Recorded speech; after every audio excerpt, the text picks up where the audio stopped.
ترجمه خو مکمل شو. اوس په ویترو کې چې کومه دعا ویل کېږي هغې ته ویل کېږي دعای قنوت.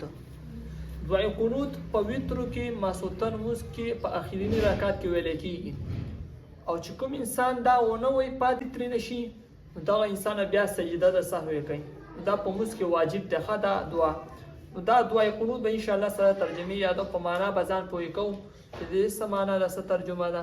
چې په دې باندې پوه شو نو انشاءالله فایده به ډېره کوي. ښه نو ګورئ تاسو اللهم انا نستعینک ونستغفرک. یا الله موږ ستا نه مدد غواړو او ستا نه بخښنه غواړو. یا الله موږ ستا نه مدد غواړو او بخښنه غواړو. ونؤمن بک موږ ایمان ساتو په تا باندې. ونتوکل علیک او موږ توکل بروسه ساتو په تا باندې. ونثني علیک الخیر او موږ ټول ښه تعریفونه ستا بیانو یا الله.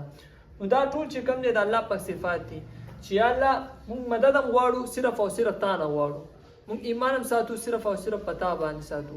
موږ چې کوم دی بروسه ساتو صرف او صرف په تا باندې ساتو یا الله. او موږ چې کوم دی ستا ښه تعریفونه بیانو. صحیح شو؟ وګورئ ښه اللهم انا نستعینک ای الله موږ ستا نه مدد غواړو. ونستغفرک او ستا نه بخښنه غواړو. ونؤمن بک او موږ ایمان ساتو په تا باندې. ونتوکل علیک او موږ بروسه ساتو په تا باندې. ونثني علیک الخیر موږ ستا ښه ډېر تعریف کوو. ښه د الله پاک صفتونه د الله پاک تعریفونه هغه ډېر کوو.